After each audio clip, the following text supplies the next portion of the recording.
Let's talk a little bit about the year ahead and what we've learned this year. This year was the year that we went from thinking about inflation was going to be transitory to thinking that inflation was going to be sticky. What does 2023 bring? How quickly does inflation come down in 2023? Well, I think you've hit the nail on the head. I think the debate completely changes. It's been a year where we've been panicking about high inflation and high rates and Fed tightening. That's been the driver of the bear market. I think the driver changes and the debate changes. It changes to shrinking economy and shrinking earnings. I think that's what drives the equity market lower. That's the new focus for markets for 2023. Harry, what about how we spend money, how the consumers spend their savings? I feel like that's going to then dictate how inflation, how demand, how growth is going to go. Well, it is, although a lot of that spending data is very much coincident. If you look at the leading indicators of the economy, they have a pretty troubling message. They tell you that the Fed is already over-tightened. Certainly the models we look at tell you that if the Fed simply stopped hiking today, they will have already done enough to cause recession. And that leading economic indicator print that we had from the conference board yesterday, particularly troubling, shrinking at about 4.5% year on year. Whenever it does that, if you look at the history of the last 60 years, you've been in recession or you've been a handful of months away from one. So when Christine Lagarde sounds hawkish, when Jay Powell sounds hawkish, you don't believe them? Well, I don't think they're going to be able to hike too much more. Markets won't let them. And as we've seen in the past couple of weeks or so, the equity market, the rates market in particular, hasn't been pricing in all this extra hawkishness that they've been coming out with. So basically that infers that you believe them, but that the economy is going to be so weak that they can't deliver. They might deliver on some of the hikes. Certainly, I think the rates market is the point. As the debate shifts into next year, markets become more focused on the other side of the Fed's dual mandate, the weak growth and increasingly contracting earnings. This doesn't sound like a soft landing. No, I think it's a recession. The Fed have overdone it. We're going to see retrenching in the manufacturing sector. Housing, I think, is in quite a lot of trouble. I mean, we've got mortgage rates in the US of, let's say, 6%. I mean, that's a massive interest rate shock. They've come down. They were 7%. I mean, it's a massive interest rate shock for housing. So weaker house prices, it all feeds through into a negative wealth effect. It dampens spending, it dampens appetite for credit, and we start to see a private sector that begins to retrench. So aside from you really bumming me out here, is there going to be a relative play? You think I'm the Grinch. I'm not the Grinch here. I've got company at least. You're like the Grinch's puppy, and then he's the Grinch. I guess that's how we can delineate it. What's the puppy's name?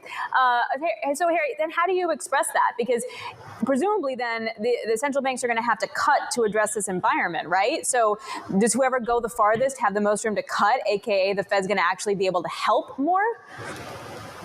Yeah, they will. As inflation starts falling over the course of the next 6-12 months, which I think it will, that's what all the leading indicators, prices paid component of ISM and so on. So inflation will fall, and that will give the Fed and eventually other central banks, it'll give them some cover to start easing as we go into next year. So buy bonds, sell stocks. Exactly. Underweight equities, overweight bonds. Does that apply on both sides of the Atlantic to equal extent? Because bonds and equities have been correlated this year. That ends now. Exactly. And that correlation falls and turns negative typically as you roll into recession or any kind of slowdown or deflationary shock. So that's coming as we go into next year. And I think it works, as you say, on both sides of the Atlantic. It may be we get a bit more outperformance in Europe because there's a more value-oriented part of the market, possibly. But yeah, it's a downtrend in global equities as we go into next year. You hiding in cash also? I'd rather hide a little bit in high-grade credit and in treasuries. So we'd be a little bit underweight cash for that reason. How do you fold China into all of this? Look, I think China's got a really big problem as it starts to reopen. They've got a very low number of ICU beds. There's modelling out there suggesting 60% of the population is going to be infected with COVID. There are lots of old people, lots of vulnerable people who haven't been vaccinated. And I think there's going to be a lot of pressure. So is it going to be a tailwind rather than it's going to be a headwind rather than a tailwind for global growth? I think so. What implications for inflation, therefore? Well, I mean, in a sense, it's potentially a little bit inflationary if China have to shut down again and they cut back on production. Equally, you'll probably see commodity prices weaken, so that would be a disinflationary impact. So it's a little bit of a mixed bag. Harry, I'm wondering where you think the biggest vulnerability is. Like we saw the gilt market implode this year, we saw crypto implode. Where is sort of the bubbly thing that's going to get really painful if the way you're looking at the world unfolds? Look, I think this is a fantastic question because every time we see tightening of monetary policy, we find out who's been swimming with no clothes on. We find out where the vulnerability is in the global system.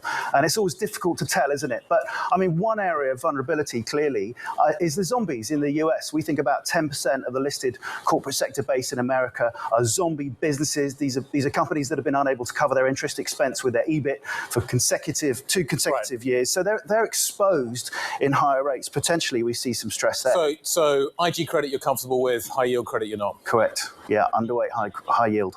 What do you think the default rate is going to be looking like? Like, how bad does it get? Do all of those businesses you just referenced struggle? And how many of them do you think ultimately fail? Well, it depends a lot on how quickly inflation comes down and how quickly the Fed can begin to respond to that and the weakness in the economy. How quickly can they really reflate? And that'll give you the answer on the default rate. But it's certainly going to go higher than where it is. And certainly the high yield credit market is not properly pricing this. And this, I think, is the key point. We're looking at a US and global recession, but we're also looking at markets that haven't properly priced that. And that's the opportunity for asset allocators today. We'd be delighted to have you come and join us here. But thank you very much indeed for bringing us the Longview economics view. Have a fantastic Christmas. Ignore Alex when she calls you the Grinch. Harry, thank you very much indeed.